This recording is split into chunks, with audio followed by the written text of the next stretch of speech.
আয়াত, কোথায় যাও? আয়াত, কোথায় যাও মা?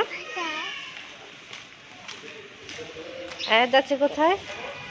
আসসালামু আলাইকুম, সবাই কেমন আছেন? আলহামদুলিল্লাহ, আপনাদের তো আমি অনেক ভালো আছি। আয়াত মমস ব্লগ দেখার জন্য সবাইকে স্বাগত হচ্ছে।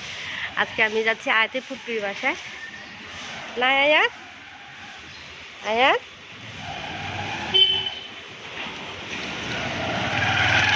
যাও যাও মা, যাও যাও যাও। ওই যা শোনা যাচ্ছে। যাবেন শিক্ষা বাজার? কত বুটু হোটেল করলি? 60 টাকা। কি কনে দি 60 টাকা? না না 60 টাকা না, 50 টাকা যাইবেন? আর না, আমরা যাই 40 টাকা, আপনি 50 টাকা একটা কথা নেই কোন।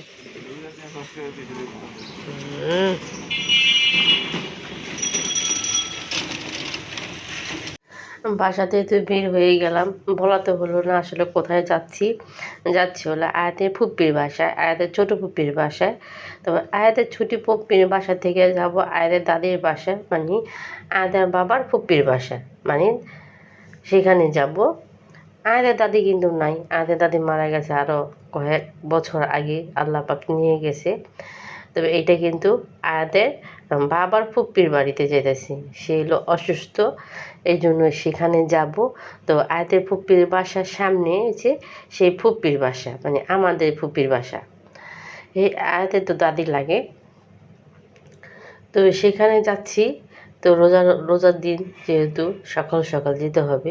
এটা কিন্তু একটা মসজিদ, পুরানো মসজিদ, এটা লালবাগের ভিতরে, কিন্তু অনেক বছরের পুরানো মসজিদ, আপনাদের সাথে শেয়ার করে নিলাম। এই মসজিদের নামটা কি জানি বলে গেছি আমি, অথচ মনে পড়তেছে না। এই মসজিদে কিন্তু একটা নামও আছে। যাই হোক, আমি কিন্তু চলে আসছি লালবাগের দিকে। এটা লালবাগ কিন্তু কেল্লার সামনে, একটু আগে বাইরে আর কি। তো শিক্ষা বাজার দিকে যাচ্ছি আমি। তো আয়াতের ফুপ্পু আর আমি যাব সেই আয়াতের দাদির বাসায় আদি দেখার জন্য আর কি। তো সে তো বাথরুমে পড়ে তার কোমরের হাড় মানে ভেঙে গেছে, তো সেইটাই আবার অপারেশন করেছে। তো যাই বলে কয়েকদিন হয়ে গেল, যাওয়া হচ্ছে না। তো আর পপ্পি বলে চলো গেলে দেখে আসি, যেহেতু রোজার মাস সকাল সকালে বের হতে হবে। আমি কিন্তু আয়াতের পপ্পির বাসার সামনে দাঁড়িয়ে রয়েছি। আয়াতের পপ্পি আবার 5 তলায় থাকে, আয়াতের নিয়ে ওঠা কষ্টকর, তাই নিচে দাঁড়ায় রয়েছি যাতে হয়। আয়াতের পপ্পি নিচে নামিয়ে তারপরে আমরা যাব। এই যে আয়াতের পপ্পির সামনে কিন্তু